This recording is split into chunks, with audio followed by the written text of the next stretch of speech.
पोटल को बढ़िया भाव 2 ରୁ 3 थर पानी धोई देछि। देखंतु सफा करके पूरा धोई देछि। आउ ताकू चोपा छड़ी नहीं पूरा चोपा छड़ेनी एमती टिके टिके चोपा लगी। गुड इवनिंग एवरीवन, जय जगन्नाथ। ओडिशा किचन को आपण मानक बहुत बहुत स्वागत, नमस्कार।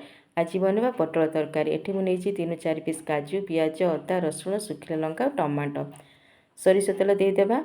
एबे पियाज, अदा, रसुण, सुखिला लंका, काजू, टमाटो हल्का भाजी नेबा। पूरा हल्का भाजबे, बेसी भाजबे, जस्ट टिके नरम हो गले ताकू बाहर कर देबा। देखंतु हे जाईची। एबे गोटे प्लेट को बाहर कर नेबा। ताकू ठंडा होबा साइड कर देबा। पोटल चोपा छड़े देइथिले एबे ताकू चारि साइड रे एमती टिके टिके कट लगे देबा। देखंतु एमती चारि साइड रे कट लगेले मसला भीतर को जीवो आ पोटल तरकारी खाय पे बहुत टेस्ट लागिवो। आउ टिके तेल ऐड करिबा आउ देइ देबा सेतिरे हम पोटल को भल भाबे गोला गोली करिकि ताकू कवर करिकि 50% कुक करिबा।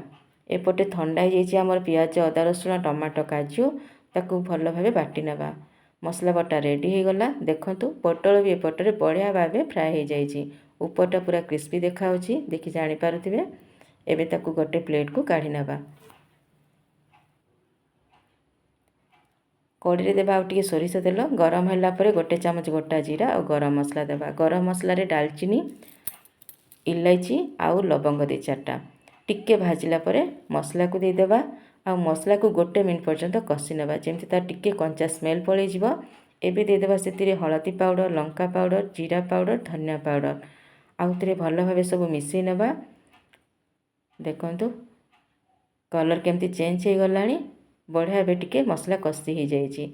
एबे जो जारे मसला बाटी थिले सेई जारे पानी टिके गोली दे देबा। आउ ताकू भल भाबे गोली नेबा। कवर करिकि मसला को 2 मिनट पर्यंत कषि नेबा। देखंतु 2 मिनट पर मु देखौची मसला कषि आसलानी। एबे देखंतु पूरा परफेक्ट मसला कषि जाइए, तेल ऊपर उठी जाइए। एबे दे देबा जो पोटल को भाजी की रखिथिले आ स्वाद अनुसार लुण। आमे बिल्कुल भी लुण दे नांती, लुण देखिके पकेबे। एबे कवर करिकि आउ टिके कषि देबा पोटल को। देखंतु किते बढ़िया पूरा पोटल देखा होची आ कषि ही आसलानी। एबे दे देबा बड़ 2 चामच नड़िया कोरा आउ टिके गोला गोली कर देबा। आउ आपन को जेतिकी ग्रेवी दरकार से अनुसार पानी ऐड करिबा। देखंतु